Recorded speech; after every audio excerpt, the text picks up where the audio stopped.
Kobe, how are you? How is the release of the film have I mean, how has that been? I can't even talk. It's I been, know you were in New York, LA. Tell me about that. yeah, it's been wild. It is people have very strong feelings about this film, which is beautiful.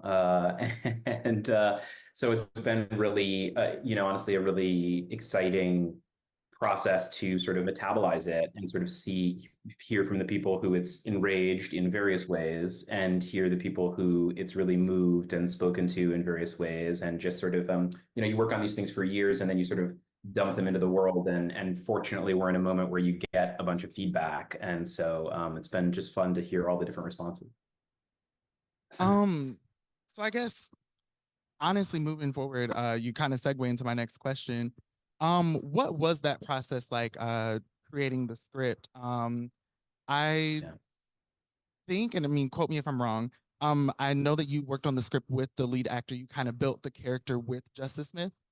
How was So that? yeah, I wrote the script. The first thing I wrote down about the script was in probably 2017, just in my notebook, and then really wrote the first true draft of it in 2018.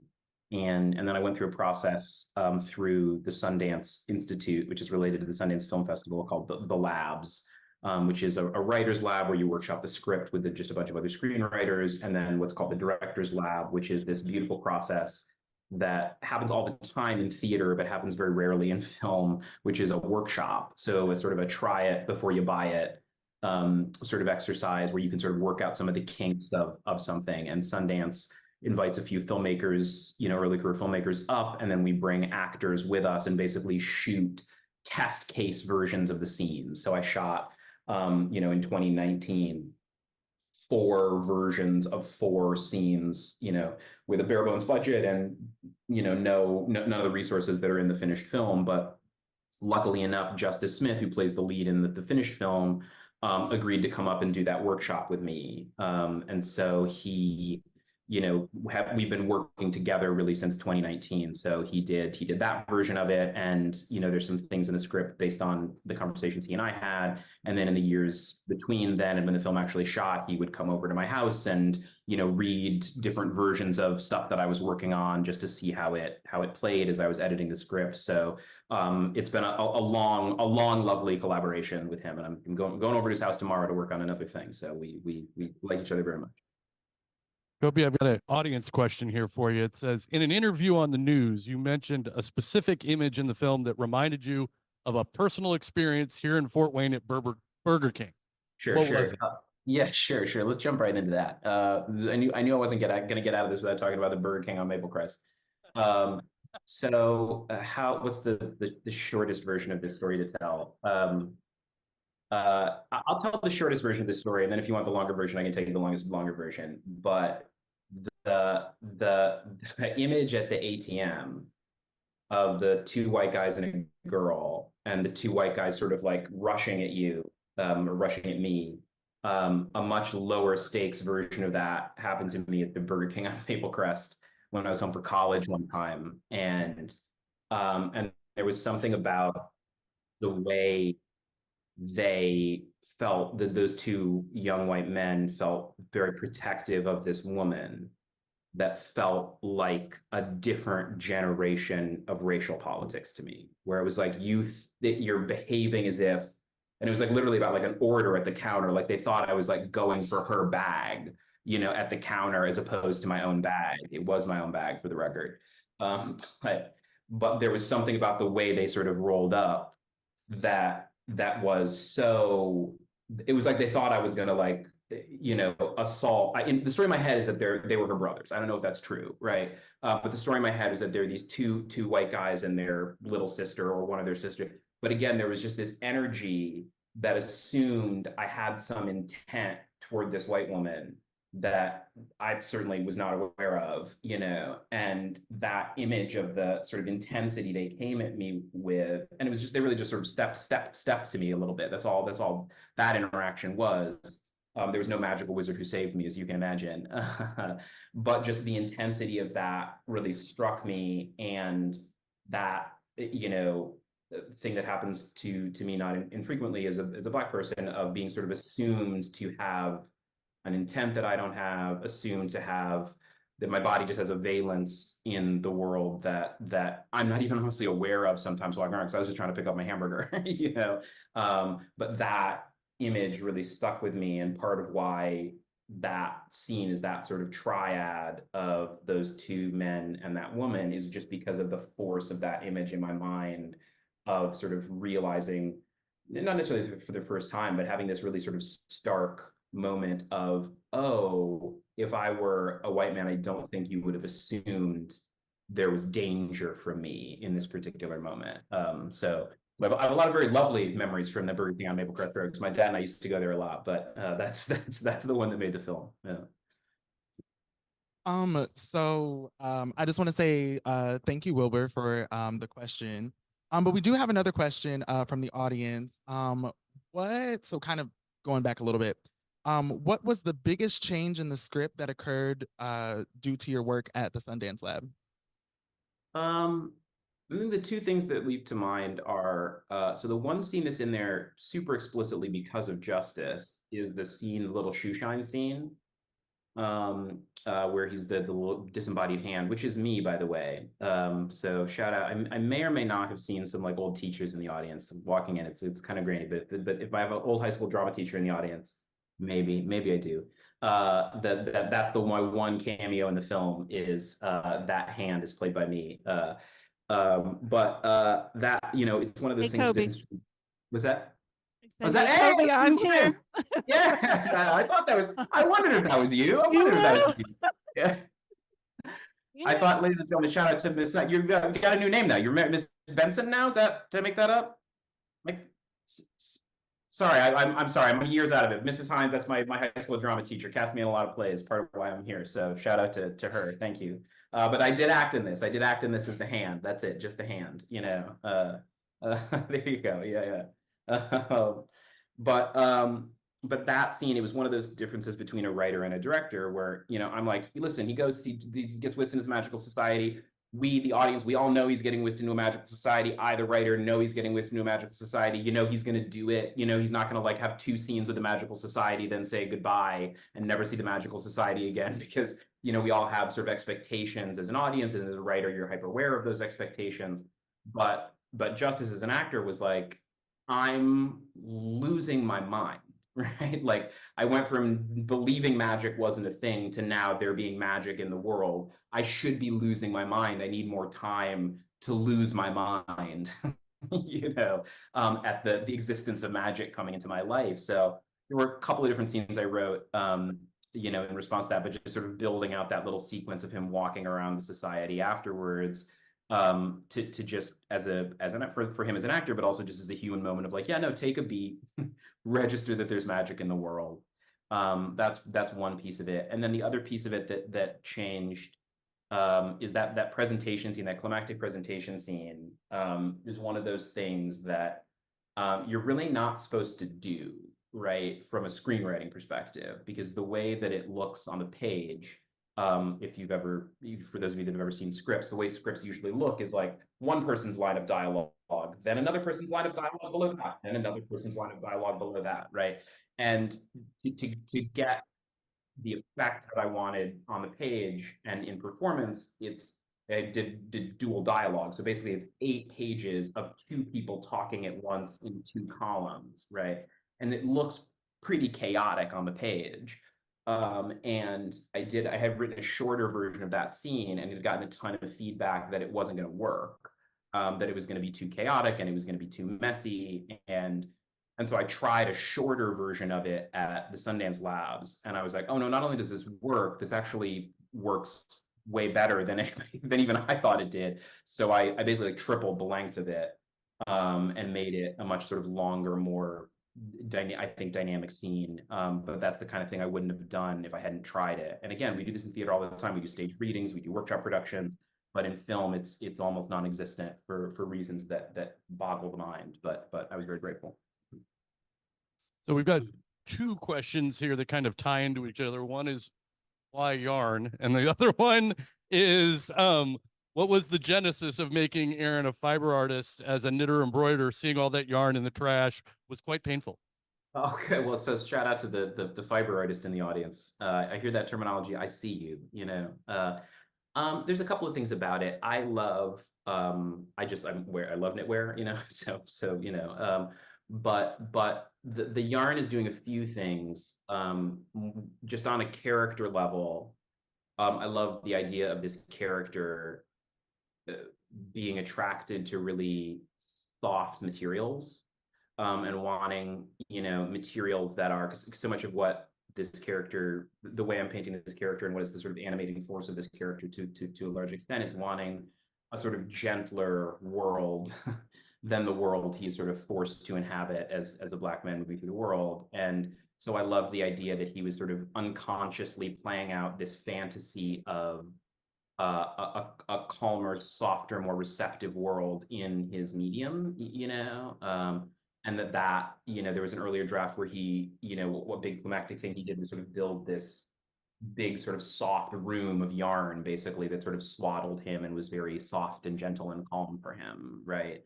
And so I love the idea of that sort of like unconsciously being part of his artistry. It felt really right for his character.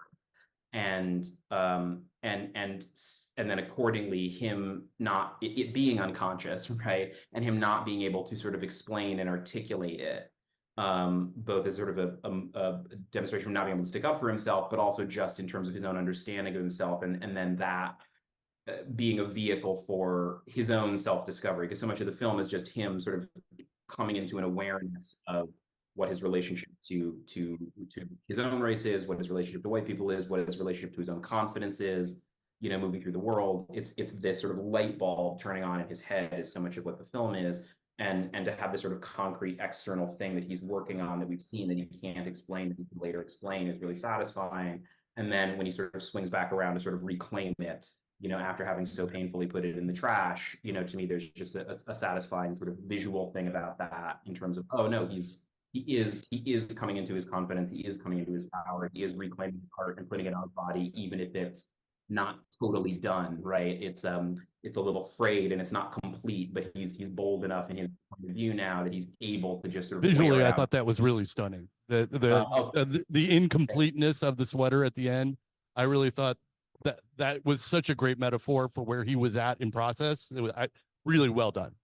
Thank you. I love that. And there's a color story there too. There's a very subtle but very important color story in the film of that where the sort of the vibrancy of the color gets sort of like turned up over the course of the whole film, essentially, as Aaron is becoming more self-possessed and bolder. And so almost everything he wears a lot of like very, very muted sort of camouflagey dark colors throughout the film. And then there's this very sort of like electric orange red that he has for this final scene, and it's just a quite if you're very sensitive to color, it's a quite sort of shocking change from what he's usually wearing in the film. So I mean, just speaking on the sweater alone, I need that sweater. Just saying. So if that's still in the wardrobe department, yeah. let me know. All right. So kind of piggybacking off of what you said that there is a light bulb that goes off in his head, like, and he's almost like reaching these milestones throughout the film as he's starting to essentially discover himself. And this is more of a personal question, but it goes back to what he says in the beginning of the movie. And I'm so sorry I can't remember anybody's name right now, and I literally watched it twice. But saying that to say, there's a point in the movie where he goes, and I'm saying this because as the two light-skinned people that we are that are up here, I just want to bring it to light. Did Aaron's biracial identity or his proximity to whiteness have a lot to do with his original opinion of white people in the beginning of the film? Because you almost watch that unfold in multiple layers. And so I was wondering, does him being biracial have anything to do with that? Yeah, absolutely. I mean, I think, part of the choice to make him biracial is just my own lived experience, right? Shout out to my white mother, who may or may not be in the audience. She's supposed to be there. I don't know if she is, but she's great. Yes, indeed.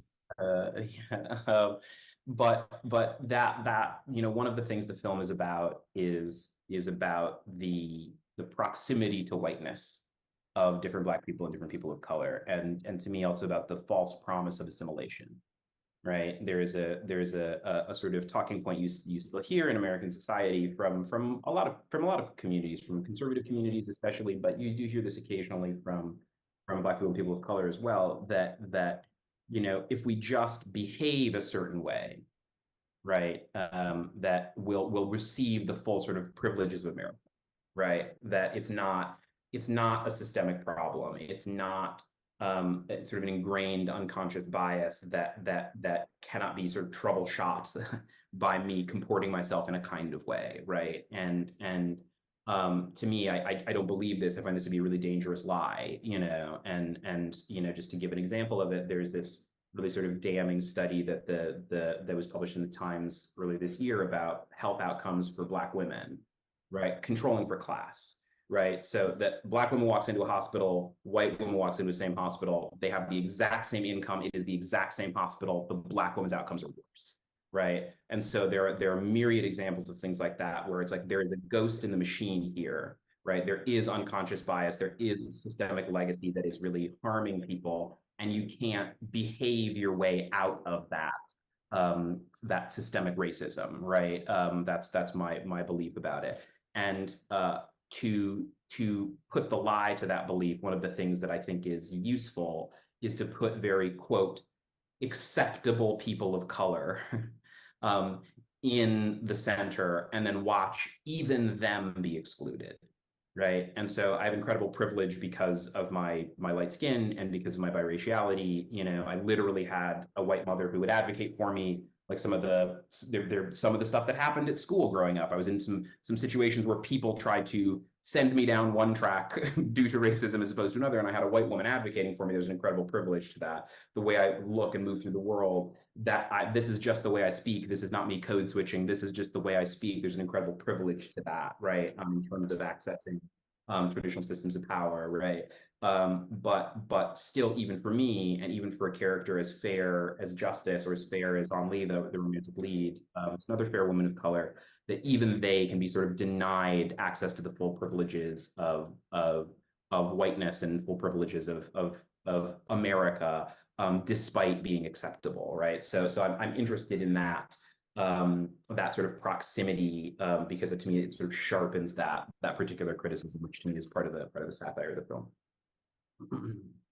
There's a general theme of a number of questions here that I want to kind of touch on, and most of these sections of questions are about how did your life inform the making of this film and the script, and how this film came about. Like, what specifically were you drawing from?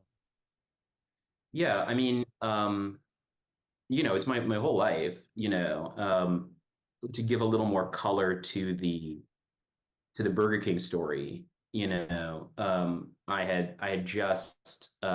had just started therapy not long before then. All good stories start with starting therapy. This is gonna be a real corker.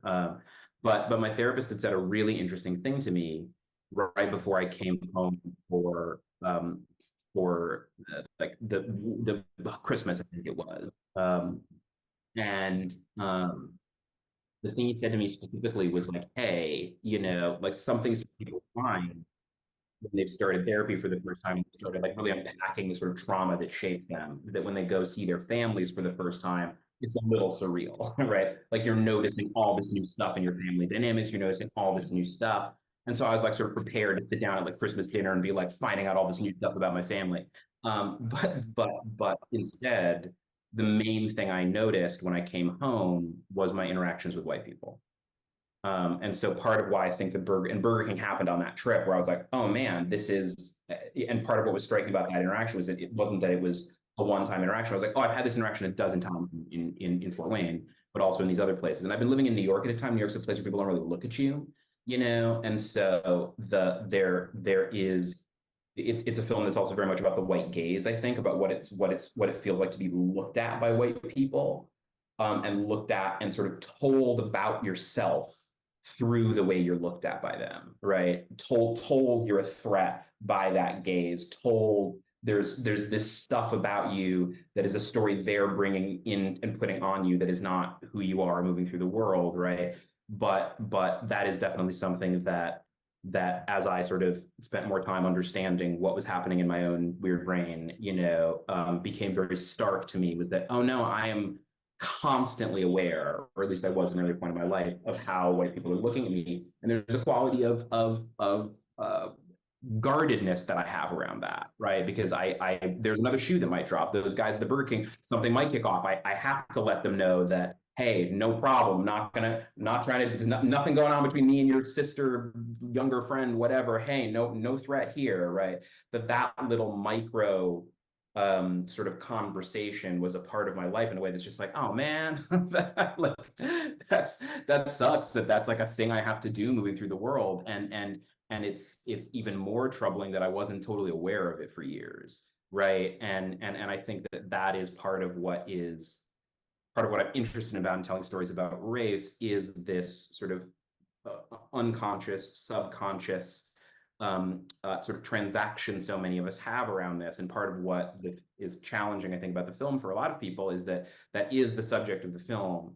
There's no villain in this film. The villain is systemic racism, right? The white people aren't evil. The black people aren't evil. There's the villain is the process that made this happen, and that is so unmooring for a number of audiences, because they would just rather be mad at like a single white bigot. That's more comfortable for them if it was just like a single guy in the Klan that we could yell at. And to me, it's much slipperier than that, and it's much more insidious than that. And part of our job as Black storytellers now is to try to make that sort of, again, that ghost in the machine a little more tangible, a little more visible for people. Yeah, it started talking about my life and then went off on a thesis. So, I don't know what you want to. No, you're good. That's kind of what I was hoping to happen a little bit. So another question from the audience here. Can you more fully explain why Aaron was about to step off the stairs while wearing the VR headset? Was there deeper meaning to that scene? Yeah, so there's the short version of this. It's a good process of layering there, right? So an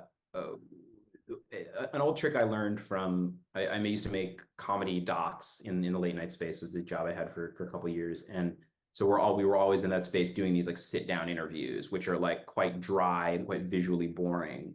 And so a trick we would often use is try to just get the interview happening in a circumstance. So it's like, it's not just an interview, we're at an axe throwing range while we're doing this interview, just so there's something a little more dynamic happening, right? And so when I first wrote that scene, it's just a debate. It's really all it is. I mean, there's dramaturgically, there's stuff happening. The character is turning on and sort of learning these things about himself, and also the circumstance of the VR headset helps him be, I think, a little bolder than he might be if they were just having coffee, looking at each other, right? So there's some circumstantial stuff that's helpful there. But fundamentally, it's a quite sort of like ideas heavy scene, right? And so initially I was like, okay, well, let me just get them doing an activity that's visually more interesting and more dynamic to make this quite sort of like dry philosophical conversation a little more buoyant. And then I started watching videos of VR fails with my director of photography, Doug Emmett. And we lost probably like a half a day in prep just watching VR fails, because they're amazing. It's like a dad on Christmas morning, like headbutting a big screen, because he's like never moved around with a VR headset before. They're incredibly funny and quite sort of painful to watch if you like a good pratfall. If you're like a good sort of like physical comedy fan, this is a nice rabbit hole for you. I just made your evening.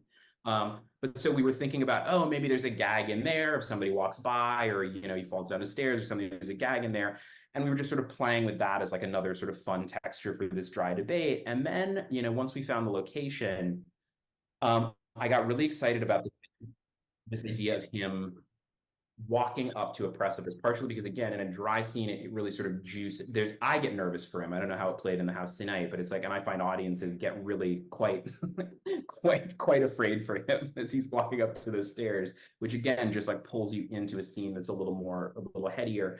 But also, in the more important sort of visual metaphor of that I ultimately landed on, was that when you're I'll use the term radicalizing, but really what I mean by that is when you're having a big change in your mind, right? When you change faith, when you change your political outlook, when you like fundamentally come to, like, if you like have a light bulb, it's like, oh, I'm going to break up with a partner, whatever, when there's like a big change in your life, and for Aaron, this is like a big mental change to sort of like unlock this understanding of himself and what formed him, and how how much race has been a part of his life, when he don't think he really believed that necessarily consciously before the film, right?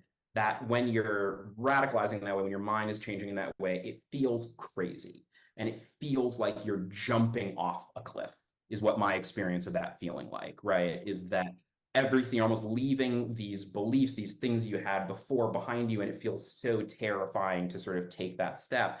And that's what he's doing in the film, is he's edging towards a really seismic change in his understanding of himself and his understanding of how he wants to move through the world. And ultimately, what I loved about that is the visual metaphor of that coming change.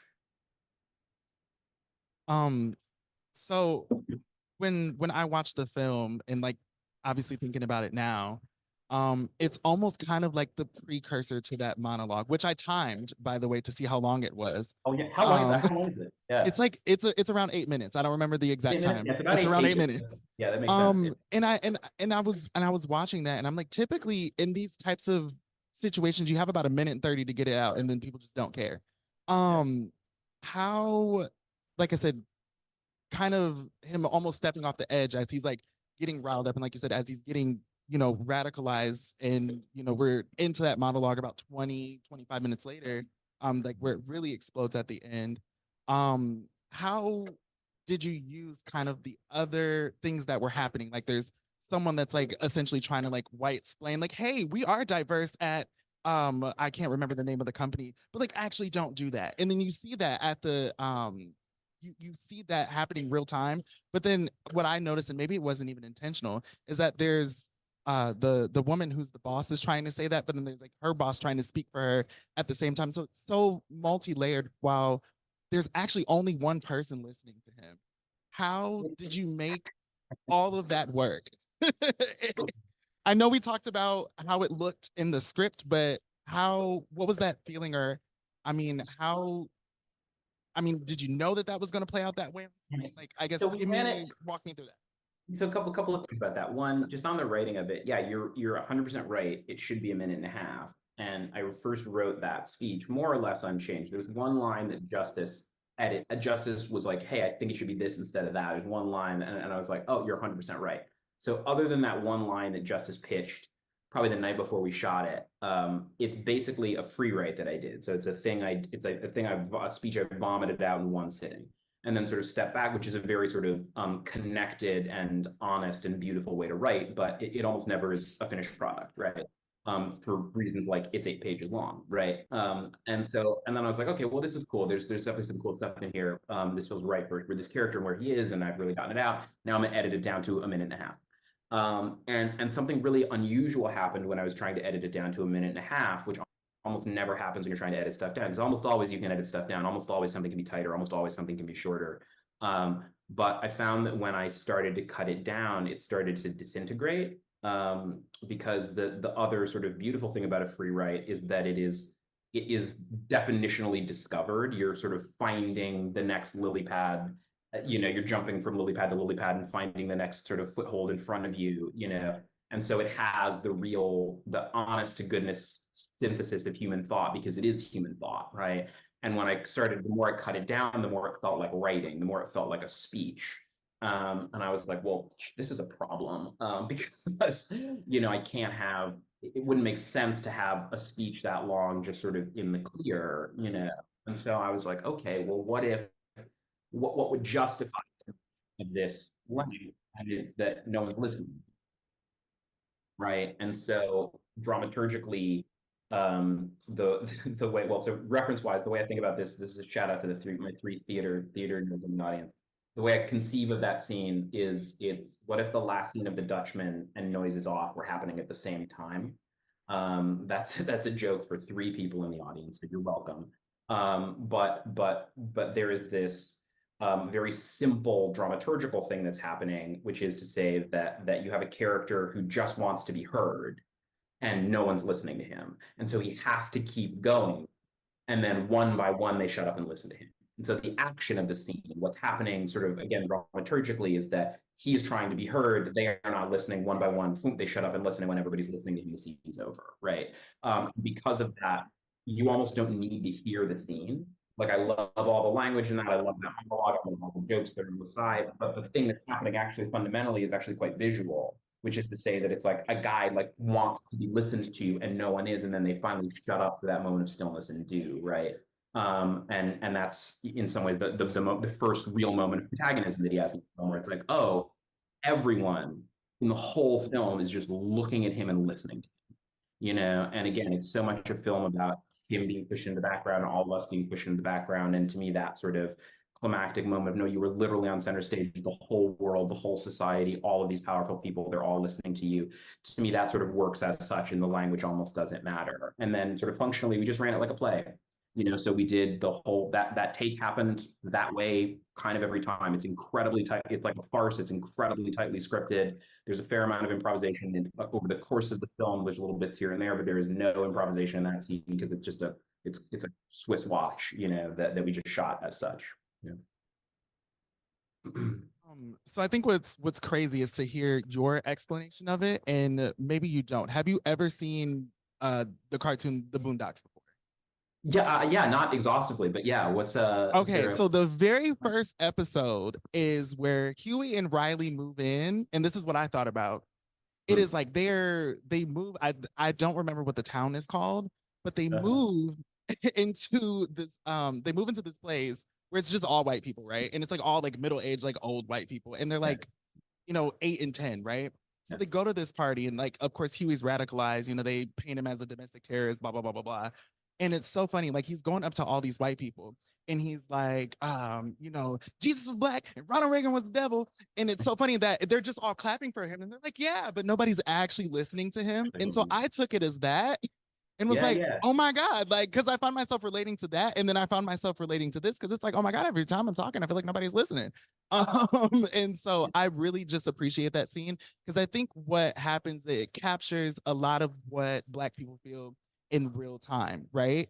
And like you said, it was almost acted out that way every single time that you ran it, since you ran it like a play. But to us coming across on screen, that feels very real, almost like you're screaming into the void. And then it's just like one by one listening every single time. But in the real world, like how he was able to get those 3 people to listen to him, it's like you're actually saying the same thing 10 other times. Like, I could have watched that 10 other times, and then that would have honestly satisfied me, for lack of better words. But like I said, I really appreciate that scene, because it felt so real. It felt like something that I feel like people who may not even be a person of color, or may just be experiencing something as a woman, maybe experiencing something as any type of minority can relate to. So very powerful. Thank you. I super appreciate that. I like to think of it as an intersectional film that can speak to, obviously my experience is specific to my experience, but I like to think that other people can connect to it too. And yeah, there's that little scene before with Jason and Aaron before it goes public.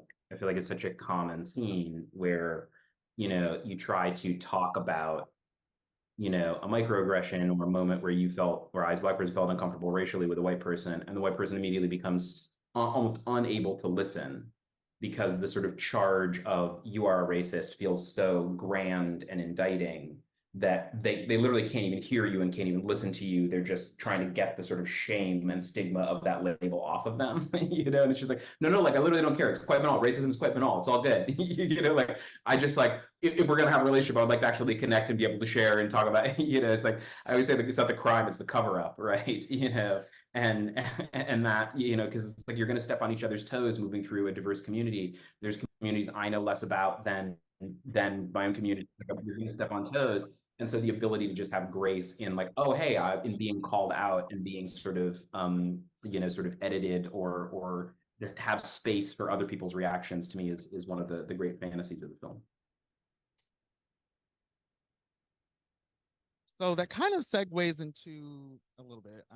It kind of segues into another audience question. What was your favorite scene in the movie to direct? If it's that one, I would really love that. But if it's not, I understand. I love that scene. I mean, it's I love that scene. It's such a pyrotechnic scene. I think really my favorite scene to direct, though, I mean, I love them all, but probably my favorite scene to direct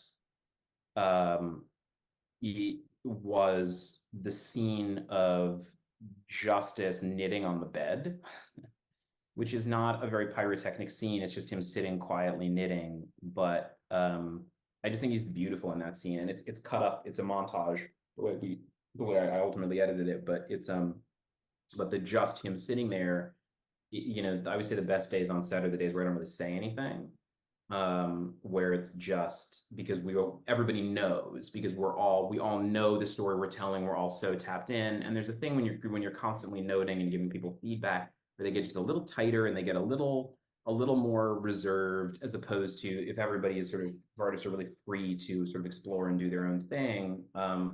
The work gets bigger and freer and fuller and often more beautiful. And I just like literally didn't say anything to him, because it's deep enough in process. We both knew what that moment was. It's a beautiful little silent moment. And it's as impressive as the work he does on the stage is, it's actually some of the hardest work as an actor, to just be really still and simple and full like that. That's the wheat from the chaff. Like, lots of people can be angry, but that's real artistry to do that, And then also just with camera, it's like the camera's doing specific stuff there that's really sort of intimate and flirty, and that's a little more, is where I get to be a little more artful as a director, you know what I mean? Yeah,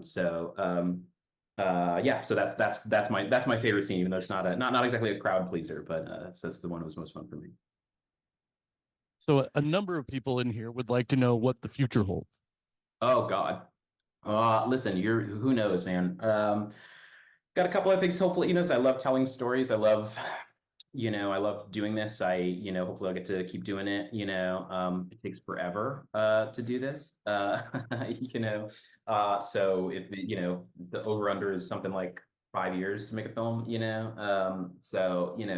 got a couple of things orbiting. Hopefully one of them will come together and I'll be able to do it. And you will be among the first to know, among the first to know. Kobi, is your mom here? Kobi's mom, are you here? My mom, I think. Say I'm not hi. sure. Is Hi, would you like to take the mic and talk to your son? Oh shit. Someone did say it right. You never know what's gonna come out of your mom's mouth. My mom is here, so I get the anxiety. Love you. We're proud of you. Love you too, Mom.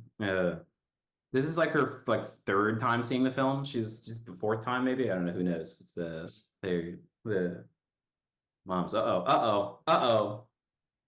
Watch out! You're acting now, Mom. They're zooming in on you. Yeah. All right. So, do you want to get into some more audience questions, or we kind of? About one or two left, and so I mean, I really, because a number of the questions here really get at the overt kind of messages of the film, and I'd really like to give you a chance to talk about, the issues portrayed in the film, the choice of the magical Negro trope, and how you think the message of the film speaks to, these kinds of tensions that we've been kind of talking about in the background of a lot of these questions. Yeah, I mean, so the magical Negro trope, just to sort of beat it over the head, it's Spike Lee coined the term describing a run of movies that he saw in the 90s with essentially these Black supporting characters who didn't have their own internal life, right? They're just there to serve the white protagonist, and you can probably picture what those are, and to me the sort of broader metaphor there that I was interested in exploring was, in those movies, Black lives only matter in as much as they're providing value to white people, right? Like they're literally written into existence to just be the wise old man with the piece of wisdom, or just to be this sort of vessel to sort of give advice and support or soul or whatever they're sort of offering. And it's less politically, it's less a conversation to me about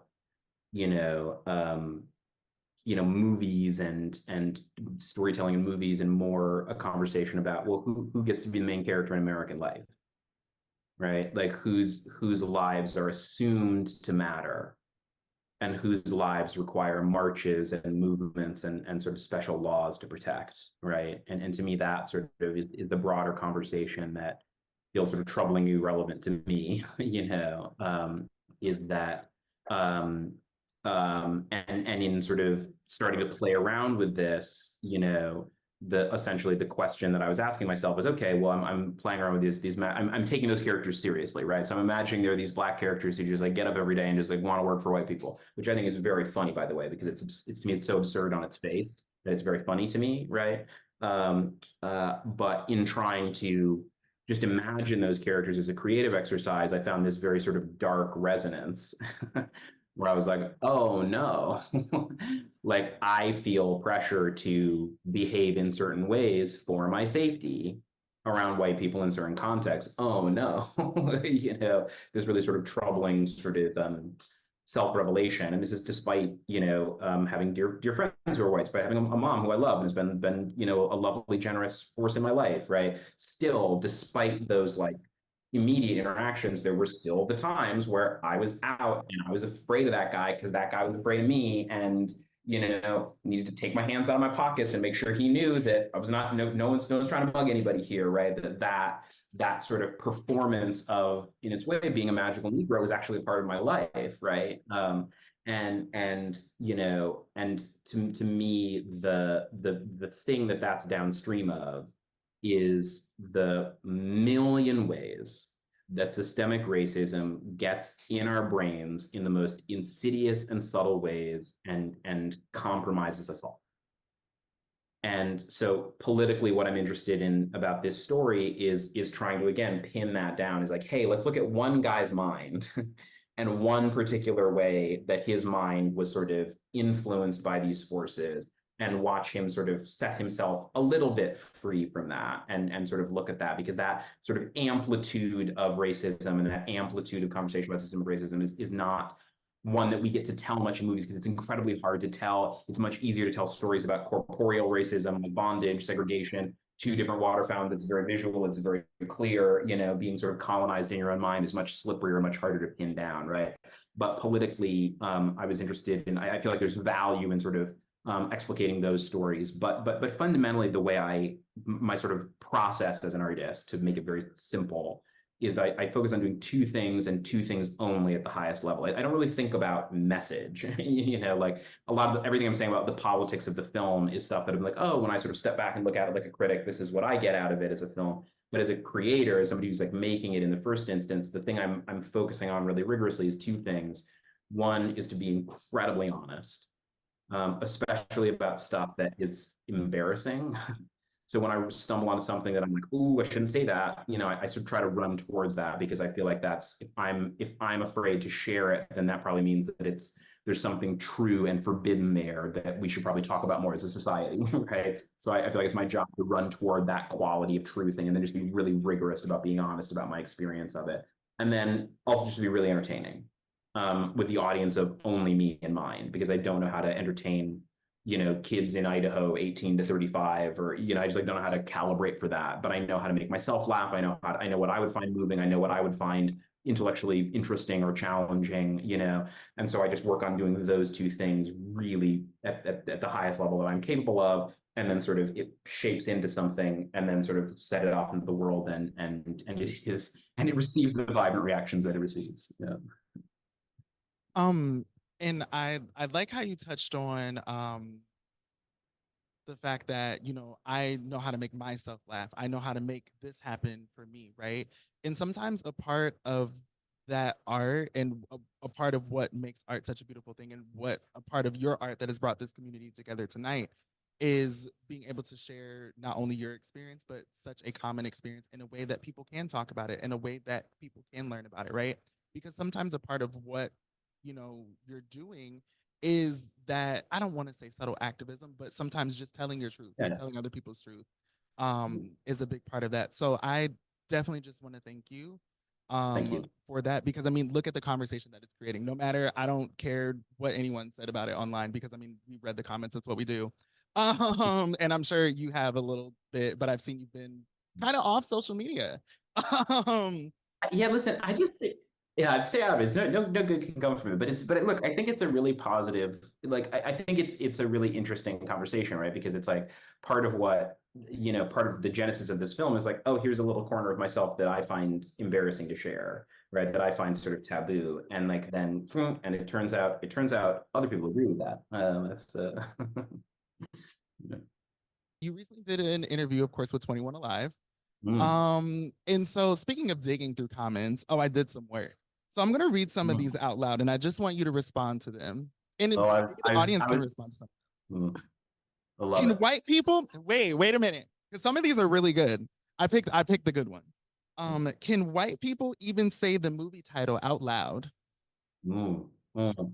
This is the funny thing is I think I even addressed this in that interview. I don't remember how they cut it up. I definitely did talk about it, but the thing I find amazing about this comment is a couple of things. One, like no one's kidnapped you. Like no one is like putting a gun to your head, be like, say a word that makes you uncomfortable. You know, like also like when was the last time we buy our tickets online? Like who's going up to the box office like just like saying one ticket to this film, please? You know, and it's like there's a way this happens nowadays. But I find the comment a little bit not necessarily disingenuous, but I find it instructive, right? Is what I would say about it. And the thing I find instructive about it is for a certain kind of white audience, how quickly they're able to center their own discomfort and make that the entire conversation, right? And to be clear, it's a film about, in part, about the discrepancy between white and black discomfort moving through the world, right? And here you have white people being made a little bit uncomfortable for a second, and all of a sudden that's the only conversation they want to have, and that's the central conversation they want to have, right? And I think that is instructive, right, given the themes of the film that I'm talking about. But the other thing that I think I said this in the 2111 interview, but I don't remember if it was ended up cutting. I didn't see the finished one, but so I don't know if they cut it in. But there's something in that Du Bois talks about, which is double consciousness, which is, you know, as a black person, you're thinking in two minds. You're thinking in sort of your, this is reductive, but you're sort of thinking in your own authentic way, the way you would authentically move through the world, and you're also thinking about what the dominant group would think about how you're moving through the world. So you have to sort of be thinking about these two audiences effectively all the time, right? And I think part of what's jarring for white people about the title is that they're just not sure how an audience other than them would respond to it. And as black people, we're often moving through the world being like, oh, well, I have to think about how I would move through the world and think about what other people would think about it. But I think for a lot of white audience members, it's the first time they're having to do that sort of extra work. And it's really agitating for them. So it's like, this is extra work. I have to like be thoughtful about the language and the way I move through the world. And it's just like, yeah, well, that's how some of us have to move through the world all the time. So. So the response to that comment was, I'm sure you've said worse. Just to put that out there. Shout out to the internet, you know. Yeah. No, people kind of got some ones off in these comments. So the other one is even my 8-year-old thinks this concept is stupid. Listen, your 8-year-old, the 8-year-old has a good command of literature, man. You know, like the 8-year-old is like, listen, I believe there are more relevant tropes, you know, in this year of our Lord 2024. You know, I like this 8-year-old. I'll hire this 8-year-old, you know. All right, and the last one. Poor guy just bombed his movie career in one film. Oh, that's cold-blooded. I had to do it. I had to do it. My inspo for this was like when the celebrities read mean comments on SNL. I had to do it. Yeah, no, it's been super interesting though, man. You know, just because it's like the quality of, because I mean it's such a sweet film in so many ways. It's such a gentle film, you know, and there's a texture of real warmth to it. But it has the communities that it has enraged. It has properly enraged, my friends. You know, and listen, this is I wouldn't be a satirist if I wasn't making people angry. The great land of satire, which is a good satirist, shouldn't be welcome in his own country, and I've done that if nothing else, you know. Right. Well, Kobi, I just want to thank you so much for being willing to do this with us. This was amazing. Kobi, I just want to thank you once again, and I'm gonna let Art close it out because I can never actually wrap things up. So Kobi, I'm gonna give you the positive comment of the day, which is somebody earlier said that this film, you know, that they had wondered, could you make Blazing Saddles today? And this film gave them faith that you could. Oh, cool! Shout out. Yeah. And so as the satirist, you succeeded on that level. Well, I super appreciate it, guys. And then this is such a warm response to come back and get to have the film screen in Fort Wayne and see so many people in the audience. So I think I saw some other faces, but that I knew. So thank you guys all for coming. Well, I'll tell you what, we'll close it out by saying thank you everyone for coming. And if anybody wants to say a quick hi while he's on the screen that knows Kobi here, I'll my microphone. So thank you guys very much. And thank you, Kobi.